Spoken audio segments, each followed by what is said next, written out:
Hey, this is Tim Ripper Owens. Everybody listen to me. Impact Channel rocks, and you are listening to it. Let's go!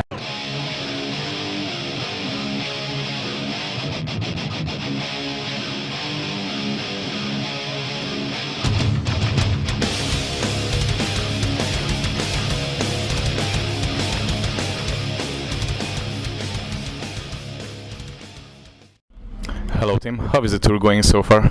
It's going great. It's close to being over, so it's really good right now. You play quite a lot from Judas Priest on this tour. Are you still in touch with the guys? I am in touch with the guys, but not. I mean, we're really good friends, including Rob, but we really don't stay in touch as much as I'd like, as probably all of us. But we're all so busy doing other stuff, you know. So you really don't really stay in touch that much. But I'll call them every now and then, or they'll call me, or drop an email, you know, and still good friends. Did you like Redeemer of Souls? I do like it, yeah. I mean, I think it's a good record. Your story inspired movie makers to create the movie called Rockstar. As far as I know, you are not entirely happy with that movie. Well, I'm not. I'm actually honored. But, you know, the thing is, it's loosely based, and we were really going to be part of it, but they just weren't really making it accurate, you know, so we pulled away. But I think a true movie would have about my life would have been much more interesting, just because of things that happened, and you know, at that time metal wasn't thriving in the mid 90s, you know, 97, 98 when I was made Priest. 96 I made Priest, but so I mean, just what they portrayed, they always portrayed the sex, drugs, and rock and roll, right? You know, you walk back here and backstage, and it's not always, you know, it's not like that. I think just some of the things they did, but to be honest, you know, I mean, it's a pretty big honor to have them make a movie. I heard some sort of a legend that once you had a dream with Judas Priest playing Living After Midnight when you had the first rehearsal with them. That was the first song on the set list. Is this true? Victim of Changes. Victim of Changes. It was Victim of Changes. I actually had a dream that I went to my old work at the time, had a loge, a box at the arena where they played. And I had a dream that I went and watched the sound check in that box, and they asked me to. Rob couldn't make it, so they asked me to sing "Victim of Changes." That is true. I forgot about that, and that's the song I auditioned for, "Victim of Changes." And how was your first show with your heroes? Fantastic. It was at a place in Virginia Beach where Scott Travis lived, called the Boat House. It was great. You know, I was ready for it. I was really prepared to do it, you know. What do you think about Halford's solo albums and his other projects like Two? I love his solo records, and I loved you know, Fight. When the first Fight record come out, I mean, it was just perfect for what I like. That first Fight record was just absolutely perfect for what I like, to tell the truth. And I like his solo records. I didn't really listen to the Two as much, so I can't say too much. It really wasn't my cup of tea that much. And I think it was more because, not the music, and that he experimented and did different stuff. I think it was just I didn't hear the Rob Halford, you know, soaring vocals when I heard it. So, but I can't say much about it because I never really listened to it that much. You obviously grew up on Judas Priest and Rob Halford, and what other singers inspired you? Which singers influenced you with their style and techniques? Well, my main one, you know, Ronnie James Dio, you know, Halford, Chris Cornell, which we were talking about Soundgarden earlier, Chris Cornell, John Oliva from Sabotage. You know, those are big ones with me. Do you like extreme metal vocals, like growling, screaming? Have you experimented them? I like all kinds, you know, really. I mean, I I listen to a lot of different stuff, you know, but I'm still more of a, I mean, I grew up listening to all the thrash bands and the punk bands or whatever it was, you know, but I like a lot now, especially now, is you know, I probably listen to main vocals like Dio and stuff, you know. And what's your warm-up technique? We're doing it right now. No, I don't warm up that much, but tonight I actually not feeling that great because we had a really late show last night. So it's kind of hard to get going, but I'll just kind of do a few exercises, but I don't really warm up usually. I don't do anything. And what would you say to a beginner singer who comes to you for an advice? Drink a lot of water, get a lot of sleep, and try to sing good on stage. I mean, your job is to go on stage and blow people away. You know what I mean? That's your job, and so that's whatever it takes. Everybody's voice is different. Food, alcohol, beer, or whatever, sleep, but still, the main whatever you have to do to go on stage and sing good. That's what you need to do. And what do you listen when you have enough of rock music? Well, I listen to whatever my kids are listening to usually, which is top 40, whatever's on the radio. I mean, they're 9 and 11, so they listen to the popular music on the radios, But I listen myself. That's not my choice though. See, that's their choice, and kids always rule. But I listen to a lot of sports talk radio. Mm-hmm. Actually, I kind of drive around and listen to that. Can you tell us about the Project Rock? Yeah, it's going good. We were just listening to some of the Project Rock stuff, right? Project Rock. We were just listening. I was playing some of the material. We have an album written and recorded and ready to go. We were going to release it on a label, but we weren't happy with the contract. But it's good because it just started off as an all-star cover band doing all of our stuff, and then Kerry Kelly has a very great driving force, and he's very talented. So he said, "Let's write some songs," and he, wrote a record. So it's really good because it's a little bit different for me. It's more every song could.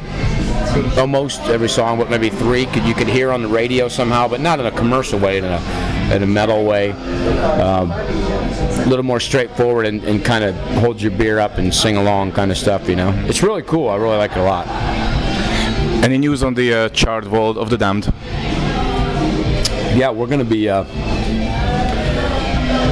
maybe recording it this year. If not, it'll be early next year. I mean, I just talked to Richard the other day, and so he's getting all the stuff together, and we're going to be, head to the studio soon, probably with that. I mean, there's so much going on. Everybody's always like, "Why don't you do your own music?" To me, and I'm like, I do my own music a lot. I mean, think about 2 Chart Walls of the Dam records, a solo record, Beyond Fear, Project Rock. Now I'm working on a band called Tread that has Mike Orlando on guitar and Rudy Sarzo on bass and AJ Pirro on drums. We have about 6 demo songs written.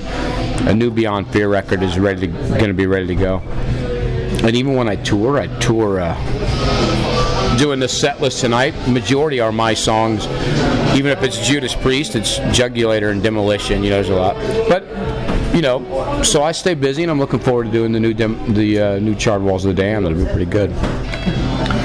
You have worked with many talented musicians, but not all of them are famous. Who was your favorite partner from those underground or underrated musicians? Well, I mean, I have so many great local musicians. I mean, you'll see the band tonight. The Sandstone guys are great that back me up. They're just, this set list is really good. It's the best band when I've toured, I think. Besides my own guys, it's the best band I've ever toured with, that's been my backing band. But, going besides these guys, always my local guys, they're outstanding. I mean, John Capri from the guitar player. I mean, I guess he has got some accolades, and people do talk about him from Beyond Fear, but I have some great guys locally, and, it's probably always that. And who would be in your dream supergroup? Alive or dead? Does it matter? Can they be? If it's alive, it would be Tony Iommi and Geezer Butler. On on that. But I would probably, and then Scott Travis on drums. That would be my band to do. Even though I played with all those people, but probably Dimebag on guitar would be the one for me. I think it would be amazing, So. And do you follow what's going on in the metal scene? Do you have any new favorites? I really don't. It's so hard because I'm always trying to get ready for tours and stuff like that, so I don't listen to a whole lot of keep track.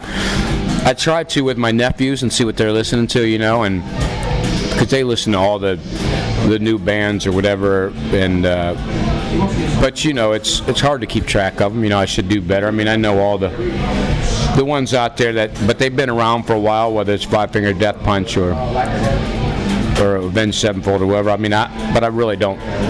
I don't have time to listen to a lot. If you had a chance to pick singers for a Ripper tribute album, which artist would be on your list? Man, I'll tell you. Am I going to be singing with them as well? I mean, I don't know. I would want some young, up-and-coming young people, or maybe not even known to do it. But if you could put an album filled with people like Ralph Sheepers and Rob and Chris Cornell and John Oliva singing stuff, that would be pretty cool. Who is your favorite lyricist? Ronnie Dio, because he did it about everything. I mean, there's great ones. I mean, Rob's great, and there's a lot of great ones, but there's something about Ronnie that, because he could, he did it perfect, just like Rob did it as well. But there's something about Ronnie that I love it. And what are your favorite books, and who are your favorite writers? Well, I don't even read that much anymore, which I should be. My 9-year-old daughter's been bad, so I'm actually reading a book right now about how to get your daughter active better, and so that's kind of the book. But obviously I used to do the typical Clive Barker and stuff like that back in the day, but I don't read that much anymore. Which are the most essential things that you bring with yourself on tour? My iPad, so I can FaceTime my kids and keep track of my iPad and my iPhone. I gotta have internet, so that's the biggest thing. To advertise the shows, I do a lot of, I book a lot, I handle a lot myself, so I always have to do all that, and so that's probably the biggest thing. What was your first record that you bought? Man, it was probably like an Elvis record or something, I would imagine. But I mean, mine officially might have been like a Kiss record. It probably was like a Rock and Roll Over or something, I think it was probably something like that. And what was your first concert as a fan and as a musician? My first concert as a fan was Judas Priest, Defenders of the Faith. And then as a musician, it was a jam night in Akron, Ohio at a place called Temple Tavern. I auditioned for a band, and then I went up and sang on a Sunday with them like 4 songs, So, and I don't know when that was, probably 1987 or something like that, probably. Can you tell a funny tour story for us? Man, I don't really have a whole. Nothing's ever. I mean, nothing's comes out. I mean, there's a ton of funny things that happen on tour, but I can't really think of any. Isn't that terrible? I mean, there's tons of funny stuff, but I think it's probably because so many funny things happen that I just can't even pick something out. And do you have any hobbies? Well, I used to really just doing stuff with my kids at home, But the thing is, I used to like golf when I went home, and I loved it. I would go out and meet some buddies, and we'd have some beers and go golfing. But I don't hardly do that anymore. A couple times a year. It's weird. I thought when I got older I would do it more, and as I've gotten older I've done it less. So it's just I'm a lot busier than I thought I would be, and I tour a lot, and I record a lot of stuff at home, and so I guess That's probably the biggest one. Is probably golf. So you don't have a chance to play with Alice Cooper? I don't, but this year it's funny. I mean, I play with Nico McBrain. We play all, a couple times a year together, and Tico Torres. We just played from Bon Jovi, the drummer, and Sean Drover and I. He's been texting me on this tour. Mangini, I get to, and obviously Glenn and Ken and them. So I actually get to golf with a lot of those. But lately, I do a lot of celebrity kind of events. So I get to meet up with my friends and have some fun, and it's always a good time. As a father, what values do you want to teach your children the most? Well, first I want them to be. They're already spoiled, so they're spoiled brats, so that's kind of a bad thing. But just to be kind and courteous and thank yous and just don't be rude, because there's nothing worse than somebody not opening the door or walking in front of somebody or,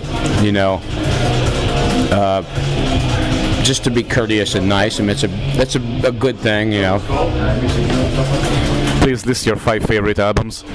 My 5 favorite albums: Heaven and Hell, Screaming for Vengeance,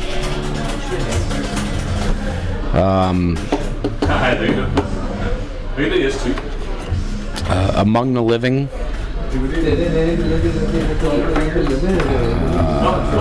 there's no one thinking here. Sabotage, Hall of the Mountain King, Metal Church. Do you have any message to your fans? Yes, thank you, and thanks for still letting me do this, and I'll keep doing it and keep having fun and keep rocking. Thank you very much for your time. Thank you, man. Thank you.